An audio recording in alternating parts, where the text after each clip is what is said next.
ওরে আমি খাঁচা তুমি পাখি থাকো আমার ভিতর, ওরে আমি খাঁচা তুমি পাখি থাকো আমার ভিতর। এ হঠাৎ কইরা উইরা যাইবে না দিয়া খবর, হঠাৎ কইরা উইরা যাইবা না দিয়া খবর। অচিনপুর ঠিকানা তোমার যাইবা অচিনপুরে, এ শূন্য খাঁচা পইরা রইবে আমাদের মাটির ঘরে। যুবক রে দিল খানা নরম করে দে রে বাবা, আজকে তোমার চোখে পানি আসে না, মসজিদে দোয়া করো কোনো সময় চোখে পানি আসে না। আসল কথা কি জানেন গো বাবা, গুনায় গুনায় আমাদের কালটা পাথর হয়ে গেছে, এই চোখ দিয়া পানি আসে না রে বাবা, চোখ দিয়া পানি আসে না রে বাবা। সোশ্যাল মিডিয়াতে আমরা জানতে পারলাম 300 যুবক ওই ট্রেন অ্যাক্সিডেন্টে মারা গিয়েছিল। যদি মানুষগুলা জানতো ওই ট্রেনে চাপলে আমরা উড়িষ্যাতে গিয়ে মারা যাব, বলেন তো বাপ, কোটি টাকা দিলেও কি ওই ট্রেনে চাপতো নাকি? এ যুবক ভাই, তাই তোমাদেরকে বলবো ভাই গো, এই জবানটা আমার আল্লাহর দান রে ভাই, এই চোখ দুটা আল্লাহর দান। পৃথিবীর জমিনে যদি বাবা তোমাকে বন্ধ করে দুনিয়ার জমিনে আল্লাহ পাঠায়া দিত, পৃথিবীর এমন কোন বৈজ্ঞানিক ছিল না, এমন কোন ডাক্তার ছিল না রে বাবা, এমন কোন সার্জন নাই, তোমাকে দুইটা চোখ আল্লাহর মতো দেবার মতন কেউ আছে নাকি বাবা? তাহলে দুনিয়াতে অন্ধ মানুষ আর থাকতো না। এ মুসলমান, আমাদের পশ্চিম বাংলাতে একটা বক্তা উঠেছিল 1.5 ফুট বলে, বক্তাটা 1.5 ফুট বলে বক্তার নাম শুনেছেন ভাই রে? এবার এখান থেকে এটা পুরাটা ঠিক আছে, কিন্তু আর পা দুখানা কিন্তু এতটুকু। এ মুসলমান, আল্লাহ দুনিয়াতে ওইভাবে পাঠিয়েছে, পৃথিবীর কোন ডাক্তারের ক্ষমতা হইল না 2খানা পা দেওয়ার মতন। তুমি আল্লাহর গোলাম, এই আল্লাহর গোলাম। আমরা কার গোলাম রে বাপ? আমরা হইলাম আল্লাহর গোলাম। এই আল্লাহর গোলামেরা, ও যুবকেরা শোনেন ভাই, আপনারা আমার কালেমার ভাই, যাদের সাথে হাসি ঠাট্টা করো রে যুবক, যাদেরকে মহব্বত করো, ভালোবাসো, তুমি মহিরা গেলে একসাথে তুমি ভাই রে রায়গঞ্জ গিয়েছো, একসঙ্গে খেলার মাঠে গিয়েছো, একসঙ্গে হাটে গিয়েছো, একসঙ্গে মাঠে গিয়েছো, আজকে তুমি দুনিয়াতে আছো, কিন্তু তোমার বন্ধুটা কবরে চলে গেছে। এরকম মানুষ এখানে আছে না নাই বাবা? একসঙ্গে বিদেশে পাড়ি দিয়া কর্মের জন্য, কাজের জন্য গেল রে বাবা, একজন জীবিত আসিল আর একজন মরা লাশ হইয়া বাড়ি আসিল। এমন আছে লাশ কেউ বাড়িতে আনতেও চাই না, ওখানেই বাবা দাফন করে দেয়। যুবক রে, এ আমার নওজোয়ান যুবক ভাইয়েরা শোনো রে, কেউ তোমার আপন না, স্বার্থে আঘাত লাগলে মা আলাদা করে দিবে, স্বার্থে আঘাত লাগলে বাবা আলাদা করে দিবে, স্বার্থে যদি আঘাত লাগে বিবি তালাক নিয়ে বাবার বাড়ি চলে যাবে। স্বার্থের জন্য সবাই আপনাকে ভালোবাসে, আর বিনি স্বার্থে ভালোবাসে আমার আল্লাহ। জোরে বলেন সুবহানাল্লাহ। আমার আল্লাহ বলে, বান্দা রে, আমি তোর আল্লাহ তোকে বড় মুহাব্বত করে সৃষ্টি করেছি রে বান্দা, আমি তোর আল্লাহ তোকে বড় আদর করে সৃষ্টি করেছি রে বান্দা। ওরে বান্দা, তুই মনে করছিস আমার চাইতে তোর মা জননী তোকে বেশি ভালোবাসে, তুই মনে করছিস আমার চাইতে তোর আব্বা জান তোকে বেশি ভালোবাসে, তুই মনে করছিস আমার চাইতে তোর সন্তান তোকে বেশি ভালোবাসে। ওরে বান্দা, তুই মনে করছিস আমার চাইতে তোর বিবি তোকে বেশি ভালোবাসে, না রে বান্দা না, আমার আল্লাহর চাইতে তোমাকে কেউ বেশি ভালো ভালোবাসে না। জোরে জোরে বলবে সুবহানাল্লাহ। এ আল্লাহর গোলামের দল, এ মুসলমান ভাইয়েরা, আমার কালেমার ভাইয়েরা, আমি আমার কমিটির ভাইদেরকে বলবো, যুবক ছেলেগুলাকে কেউ বসায়া দেন। আমার ওই যুবক ভাইগুলো আমার আদরের ভাই রে, আমার কলেজার টুকরা মুসলমান ভাই, তুমি আমার কালেমার ভাই। আইরে ভাই, একটা বার বুক মিলাই তোদের সাথে, কারণ তোরা আমার বিহারের মুসলমান ভাই। কোন দিন জানি মইরা যাব। যুবকরা আমরা একসাথে এখানে বাঁচতে চাই, একসাথে আমরা মরতে চাই। আমার কমিটির ভাইদেরকে বলবো, কমিটিরা আমার হামিদ ভাইকে বলবো, ভাই পিছনে যদি জায়গার অসুবিধা হয় জায়গার ব্যবস্থা করে দিবেন। আমি জানি বাবা আপনারা এখানে অনেক ভালো মানুষ, গত বছর আমি দেখেছি, কিন্তু বাবা গো অনেকে দেখেন কত সুন্দর, সবাই ঠান্ডা হয়ে গেছে। আব্দুল উজ্জার ঘটনা শুনছে, এরাও যুবক, আব্দুল উজ্জা ও যুবক। জোরে বলেন সুবহানাল্লাহ। যুবকে যুবক একটা মহব্বত থাকে আলাদা। কারণ আমাদের এখানে যদি এরা মসজিদকে কেউ যদি আক্রমণ করে, এইরকম মাল না, আমাদের মতন মাল যারা আছে এখানে, এই যত যুবক আছে, মসজিদকে বাঁচানোর জন্য এই যুবকেরাই চেষ্টা করবে। কথা বলেন ঠিক না? ঠিক। কেউ যদি কোরআনকে আক্রমণ করে, এই যুবকগুলা ছাপিয়ে পড়বে। সে গুনাহগার হতে পারে একটা যুবক, গুনার ঊর্ধ্বে আমরা কেউ না। বক্তা বলি যে আমি গুনাহ করি না তা না, আমি যে কত বড় মাল আমার আল্লাহ তো জানে। কি বলছে স্যার? হ্যাঁ, আমি যে কত, কেউ যেটা জানে না সেটা জানে কে? কেউ যেটা দেখে না সেটা দেখে কে? কেউ যেটা শুনে না সেটা শুনে কে? সবাই বলে আমায় ভালো, সবাই বলে আমায় ভালো, আমি জানি কি আমার মনের গোপন কথা জানে আল্লাহ জি। আলোতে আধারে নির্জনেতে কোথা কি করেছ তুমি সব জানে সে, তাহারি চোখেতে কেউ যাবে না ফাঁকি। এ যুবক ভাইরা, আমি বারবার তার কাটছে এই কারণেই যে এখনো আমার সমান সব যুবকগুলার ভালোবাসা চাই গো। ও বিহারের মুসলমানেরা, ও বিহারের ছেলেরা, ভাইয়েরা রে, আবার শোন, তোদের পা দুখানা গায়া দে ভাইরে। আমার নবীর সুন্নাতে আর খেয়েও তুমি বিলেট মাইরো না রে ভাই। আমার নবীর সুন্নাতের গলাটা তুমি মালা করে নাও। আমি বলছি না তোমরা আমার মতন হুজুর হয়ে যাও, এটা আমি বলছি না ভাই। তুমি যেখানে আছো ওই জায়গাতেই থাকো। থাকার পরও তোমার মতন কত যুবক রাস্তায় কাজ করে, এরপরও 5 ওয়াক্ত নামাজ পড়ে, অভাব নাই, আছে না নাই ভাই? তোমার মতন কত যুবক ব্যবসা করে ভাত খাচ্ছে, 1 টাকা হারাম খাই না, এরপরও 5 ওয়াক্ত নামাজ পড়ে, অভাব নাই। তুমি কেন পারবা না রে যুবক? যুবক ভাইরা আমার, আমাদেরকে যখন মৌতের গাড়ি চলে আসবে, যখন মসজিদের খাটলা খানা তোর বাড়িতে পৌঁছাবে রে যুবক, দিলখানা নরম করে দিবি ভাই, দিলখানা একটু নরম করে দিবা। তোমার বাড়িতে যখন মসজিদের খাটলা খানা হাজির, এই মসজিদে ইন্না লিল্লাহির ডাক, মসজিদে ইন্না লিল্লাহির ডাক বাবা, এই মসজিদে কান্নারা আলি ইন্না লিল্লাহির ডাক, মসজিদে ইন্না লিল্লাহির ডাক।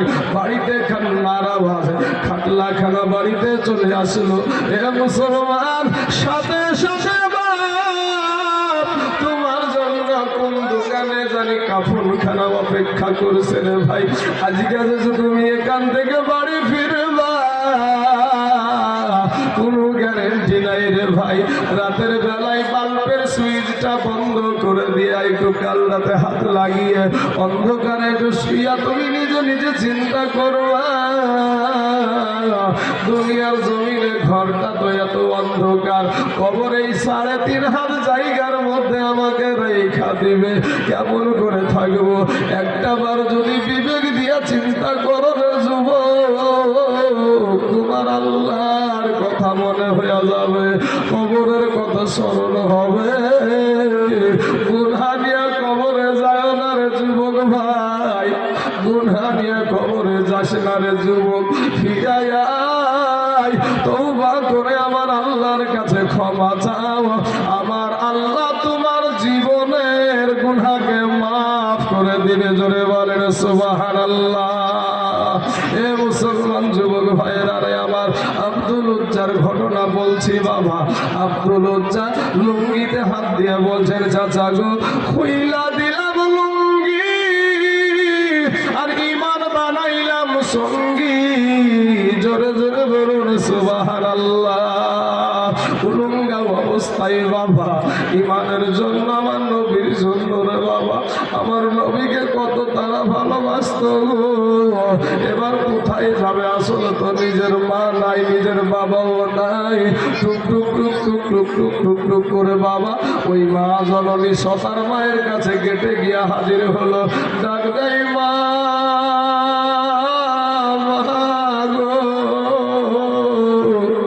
এবার মা এসে দেখে বেটা উলঙ্গা অবস্থায় দুই হাত দিয়া লজ্জায় স্থানকে ঢেকে রেখেছে বাবা। ডাক দিয়া বলছে, বেটা তোমার এই হালাত কেন? মাকে ডাক দিয়া বলে, মা গো আমার তো মা নাই, আমার তো বাবা নাই, আমি কার ধারে যাব? ঈমান আনার কারণে, কালেমা পড়ার কারণে গো মা আজ আমার পরনের লুঙ্গিটা খুলে নিয়েছে। বলল খালে মা বাব যা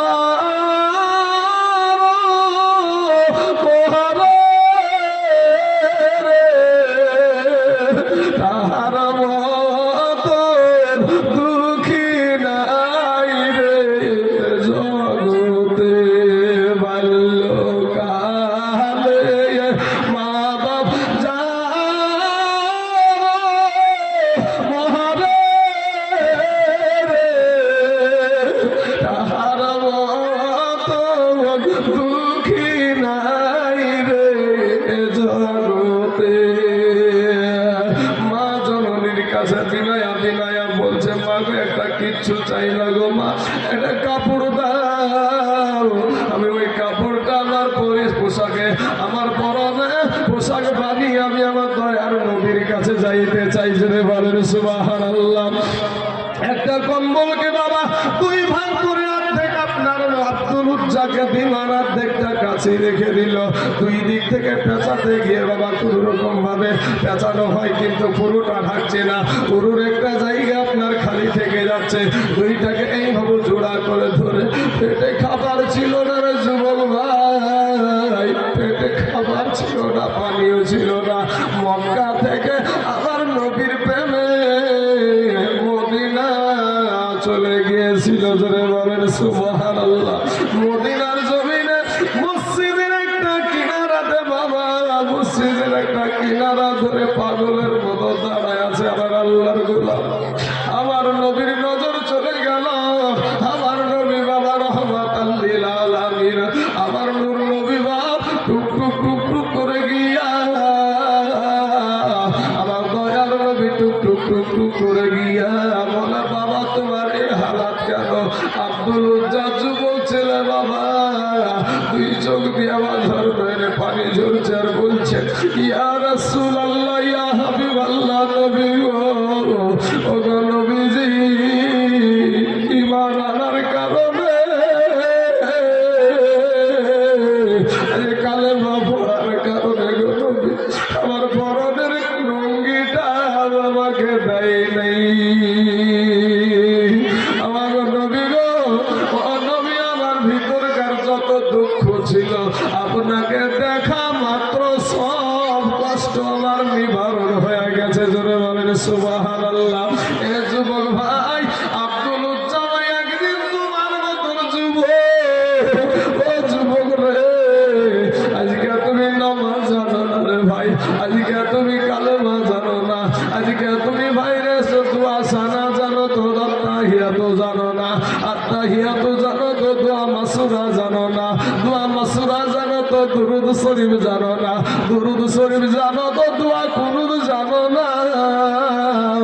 আল্লাহকে সিজদায় গিয়ে কি বলতে হয় এটাও তোমার জানা নাই। মস্তানি করিও না রে ভাই, ও যুবক ছেলেরা, আমার ভাইয়েরা, মস্তানি করিস না রে বাবা। ফিরায় তওবা দাও, আমার আল্লাহ তোমার জীবনের গুনাহকে মাফ করায়া দিবে। জোরে বলেন সুবহানাল্লাহ। আমার নবীর প্রেমে পাগল হইলে, নবীর প্রেমে পাগল হইলে আল্লাহ তাআলা খুশি।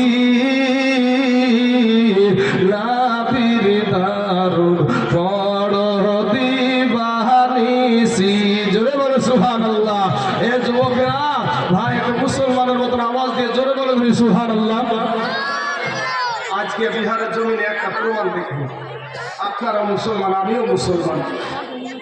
বাবাজি শোনা, যুবক ছেলে, এই যুবক ভাইয়েরা, আমি তোমাদেরকে বলছি ভাই, উত্তর দিনাজপুর জেলায় মাস দুয়েক আগে উত্তর দিনাজপুরের 6 দিনের জালসা। আমার উত্তর দিনাজপুর জেলাটাতে, চুপ করেন, 6 দিনের জালসা।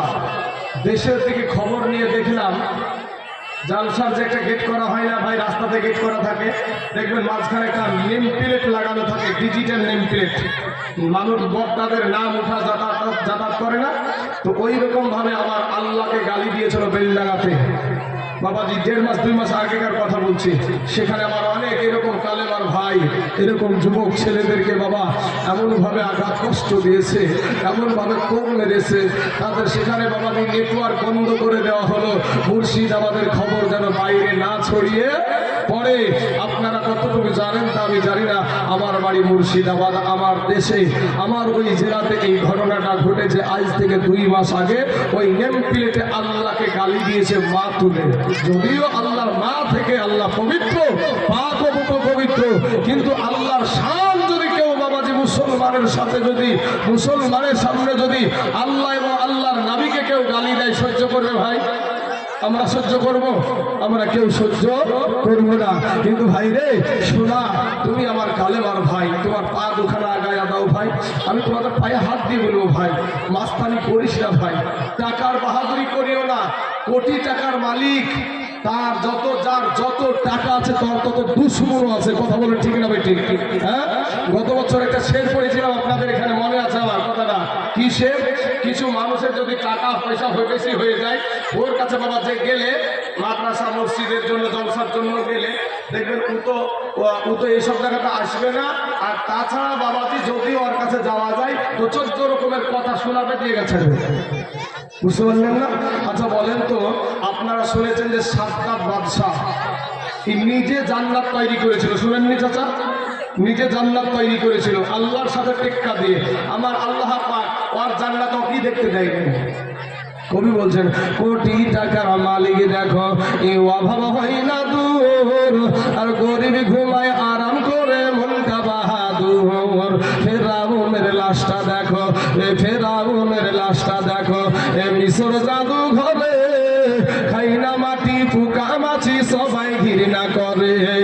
হৃদয় থাকিতে যার বাইরে, হৃদয় থাকিতে যার, এ নম্রতা সদা এই রহমত আসিবে সে সাপোর ওয়াদা।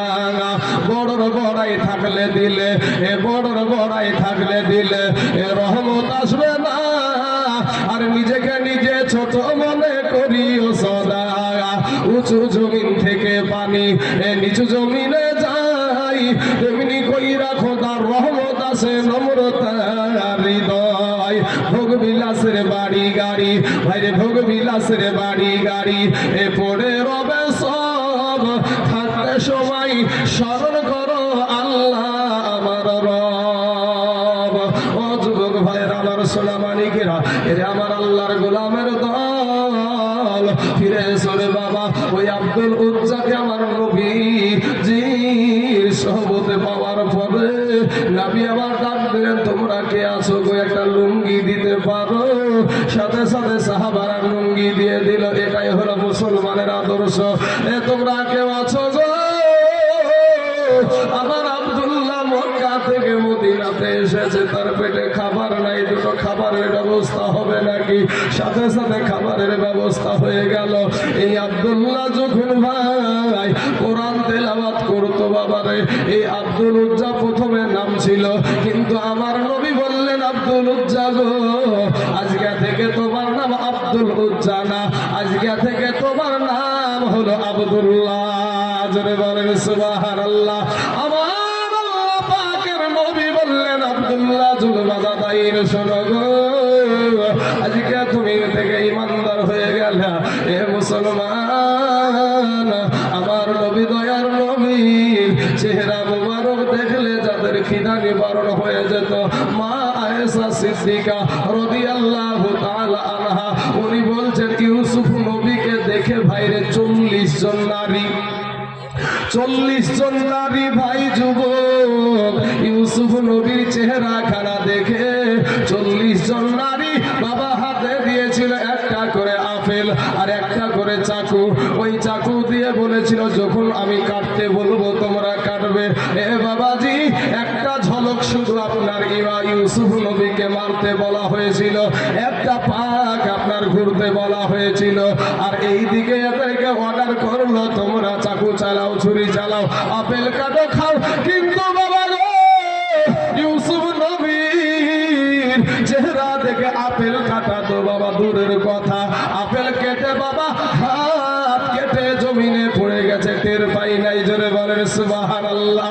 আমার মা আয়েশা বলছেন, আমার মা আয়েশা বলছেন, ওই 40 জন যুবক যুবতী যদি, ওই 40 জন নারী যদি আমাদের দয়ার নবীকে দেখতো গো, হাত কাটা তো দূরের কথা, বলে যা কেটে ফেলতো, তারপরে উঠের বেতনা। জোরে বলেন সুবহানাল্লাহ।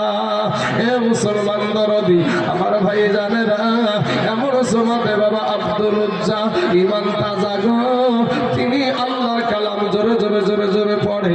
ও মুসলমান, আজকে ভাই তুমি কোরআন তেলাওয়াত জানো না, এ যুবকেরা ভাই, আমাদের সমাজে যদি কেউ ইংরেজি বলে, ইংরেজিতে যদি কেউ কথা বলে, নিজেকে খুব হ্যান্ডসাম মনে করে, নিজেকে খুব বাবাজি মডার্ন মনে করে, কিন্তু আমেরিকাতে যাইয়া দেখো, আফ্রিকাতে যাইয়া দেখো, ওখানে বাবা বাথরুম পরিষ্কার করা, ওই আপনার বাথরুম পরিষ্কার করা, ওদেরকে কি বলে গো, বাথরুম পরিষ্কার করে মেথর, এমনকি জুতা সেলাই করা বাবা, যারা জুতা সেলাই করে, ওই জুতা সেলাই করা ব্যক্তিরাও ইংরেজিতে কথা বলে।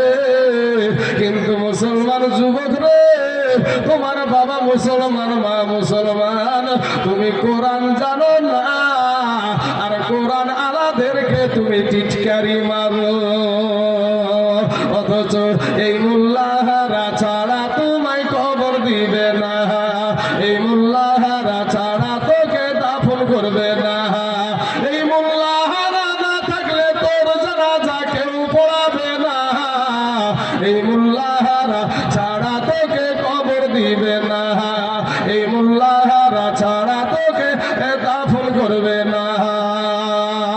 ওরে সারা জীবন করলি রে তুই যেই মোল্লারে ঘৃণা, সেই মোল্লারে লাগবে একদিন, এটা তো ভাবলি না। ওরে সারা জীবন করলি রে তুই যেই মোল্লারে ঘৃণা, সেই মোল্লারে লাগবে একদিন, এটা তো ভাবলি না। এই মোল্লাহারা না থাকলে তোর বাপ মায়ের বিয়া হইতো না।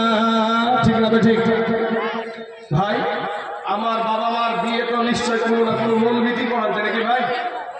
আপনার বাবা মায়ের বিয়ে নিশ্চয় কোনো মৌলবি না মৌলবি পড়াচ্ছে, ঠিক না ভাই গো? আমার ভাই, আমি আপনাদেরকে বলবো, এখানে আমি চলে আসলাম, আরেকটা জায়গায় চলে আসলাম, কারণ অবস্থা দেখে আমি ব্যবস্থা নিচ্ছি, বুঝতে পারলেন? অবস্থা দেখে ব্যবস্থা নিচ্ছি। বাবাজি আমার সোনা মানিকেরা, ভাই, একটা জায়গাতে আমি চলে আসলাম, অবস্থা দেখে আমি ব্যবস্থাটা নিচ্ছি। এই যুবক ভাইয়েরা, আমি স্টেজে বসে আছি, হয়তো মুর্শিদাবাদের বক্তা এসেছে, চল যাই দেখে আসি, এরকম নিয়ত অনেকের আছে। কেউ এসেছে যে আমার যে বোনকে